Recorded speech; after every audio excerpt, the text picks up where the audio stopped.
It looks like Colleen Hoover is done making diet Pepsi ice cubes and she's back with a new book.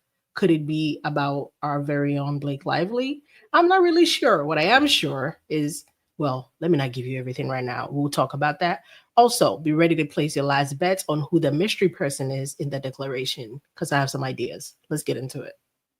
F around and find out.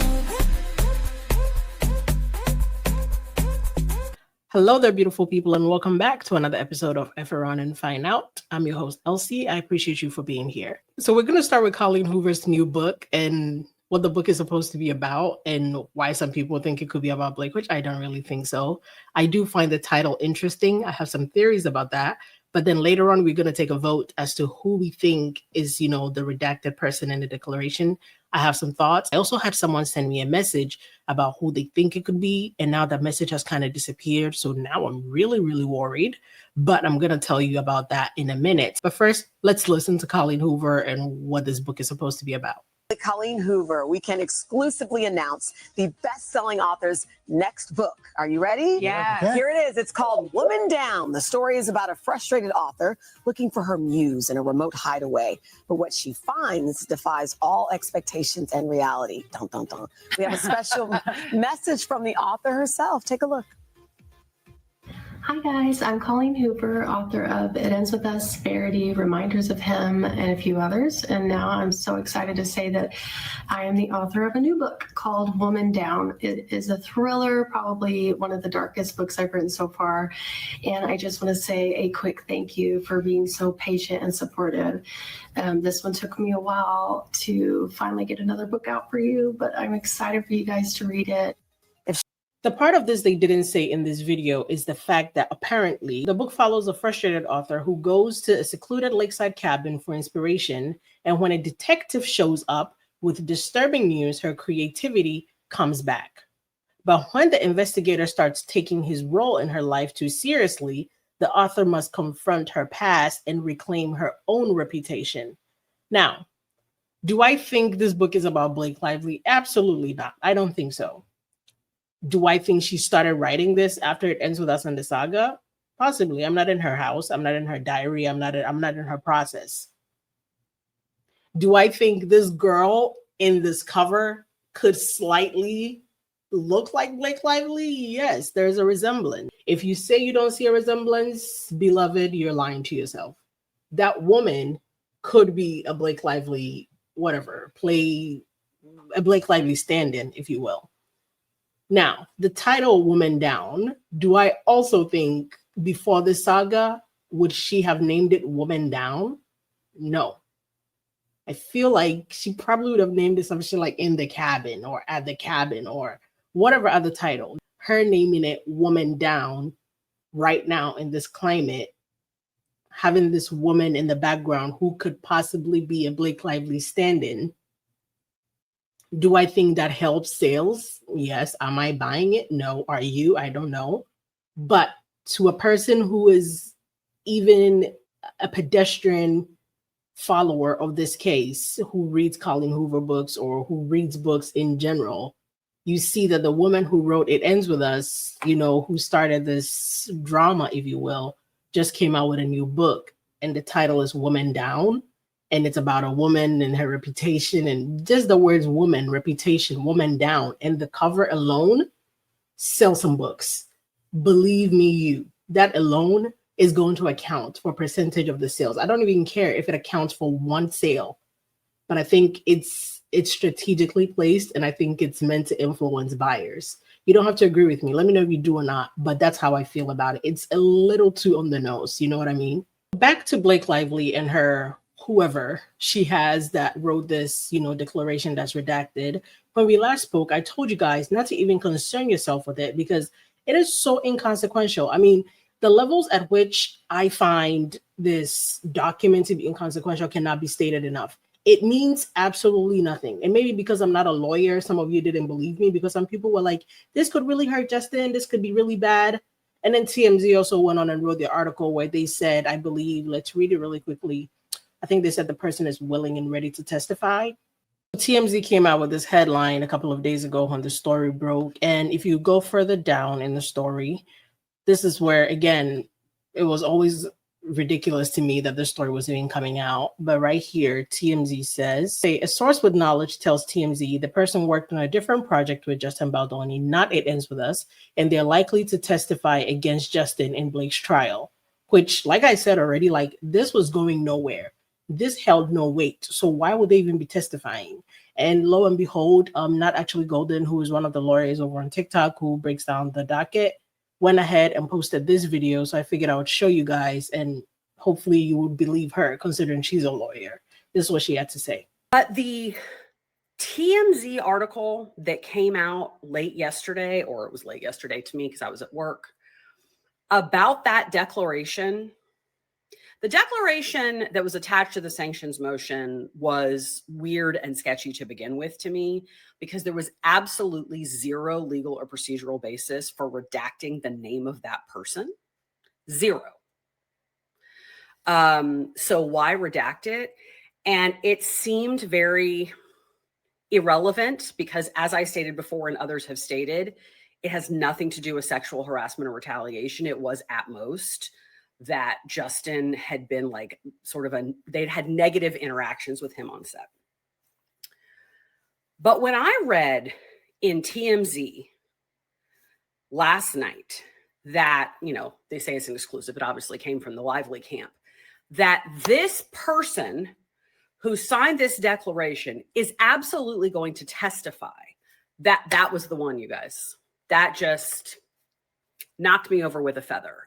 And the reason for that is there is no way in hell that a person who had a general negative interaction with Justin Baldoni or Jamie Heath or anybody at Wayfair would ever be permitted to testify about those incidents in a trial about sexual harassment and retaliation. Because in the United States, propensity evidence is not permitted. You are not allowed to introduce evidence that someone did something before as evidence that they did it this time. There are very, very, very narrow exceptions if you can prove in criminal cases like an MO. In a civil case, to get propensity evidence in, you basically have to prove that it was the exact same thing with the exact same words and the exact same, and even then sometimes it's not allowed in. Because in the United States, we make decisions on the facts of what happened in this case, not whether the person was a shitty person before, not whether they did something similar before.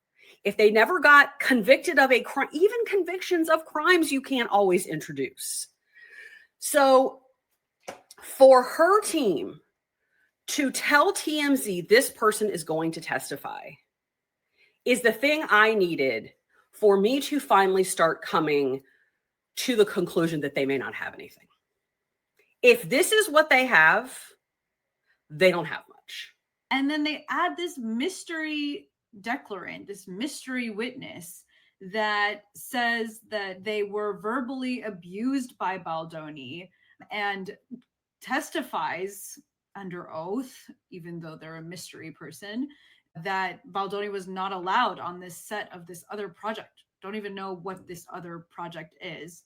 But this is so disconnected and unrelated to the inquiry here that they have to know the judge is not going to consider this as evidence to support whether or not to give damages related to the protected privileged communication, because it's not related to it, but they're throwing this in there to say, see, and somebody else thought he was a bad guy too. All right, then, ladies and gentlemen, with that said, I believe it is time to place your bets. Whether you think it's Blake Lively, or actually, I'm not going to give you any clues, just who do you think this redacted name person is? Go ahead and put your bets in the comments. You could place multiple bets. You could bet however many names you like. I have 3 bets. I have a funny one. I wrote them down so I don't forget. But I have a funny, I don't think it really is, but if it is, wow, Blake Lively as an option. I don't know why her lawyers would redact her name at this stage. It makes no sense, but say it is. I wouldn't be shocked, right? Moving on to my legitimate actual pick, who I'm not going to tell you guys the name because I'm not sure yet. I'm still doing a little math there. but I'll give you enough hints. One, I believe it's a man. I don't think this is a woman. The language of this, read a lot like a man wrote it, right? And so I think it's a man. I don't think it's an actor. I don't think it's somebody in front of the camera. It feels like somebody very much so behind the camera, right? I hear the Liz Plank argument. I hear it. I just, I don't see it, because Man Enough is a podcast. It doesn't really film on a set like that. And Liz Plank wouldn't have the power to kick Justin Baldoni off his own podcast, literally. I don't see it, right? But if you believe it's Liz Plank, shout out to you. We allowed to have conversation here. I just don't think it is.